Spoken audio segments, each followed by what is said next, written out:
When I was 12 years old, I started drawing. I remember getting my first sketchbook at an anime convention, and it lasted me just a month. The drawings were honestly terrible, but I knew it was the beginning of something. Then for 6 years, I did not stop. I drew something, anything, every single day. I sketched my favorite anime characters, cats, houses, trees, and even tried creating my own manga. When I was 13, my dad bought me my first Wacom tablet and I started digital art. And by the age of 14, I was using the biggest Wacom Cintiq that ever existed and had an enormous collection of Copic markers, watercolors, you name it.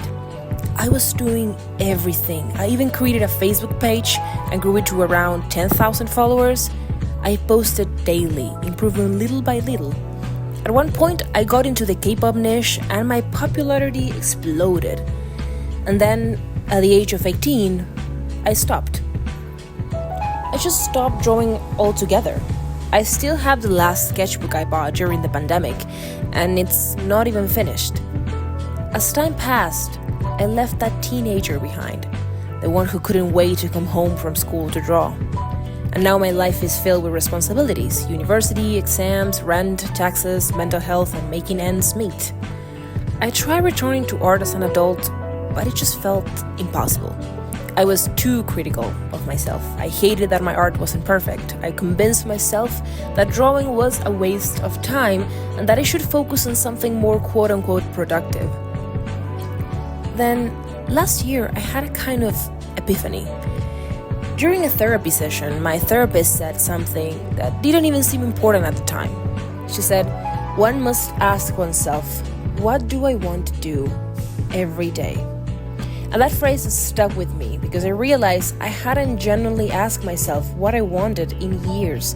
I had become this adult who wakes up with a to-do list, someone who only does what she wants to do after all the must-dos and chores are done.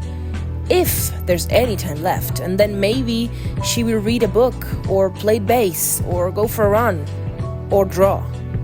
Take this video for example. I have always wanted to start a YouTube channel to share my thoughts and experiences, to talk about what I have learned in college, in therapy, and through life, and to mix it with my passions for art and music.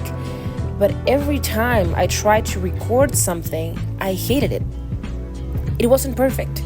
It didn't look like the aesthetic bloggers with bright lighting, cozy apartments full of plants, and a lo-fi hip-hop vibe around them.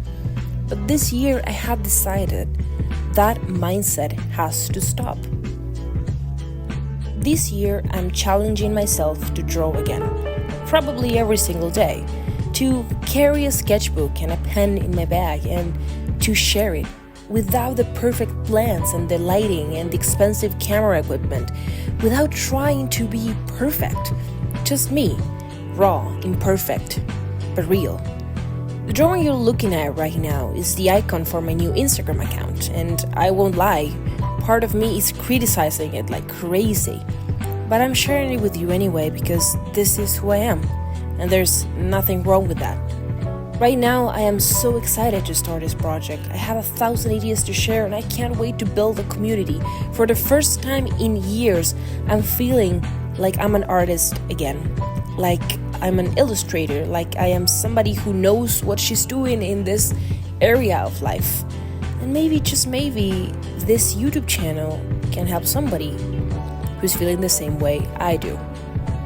So, if you're interested in joining me on this journey of rediscovering art as an adult, without the cozy lighting and the candles and everything super aesthetically and zero problems and stress, please consider subscribing and leaving a comment.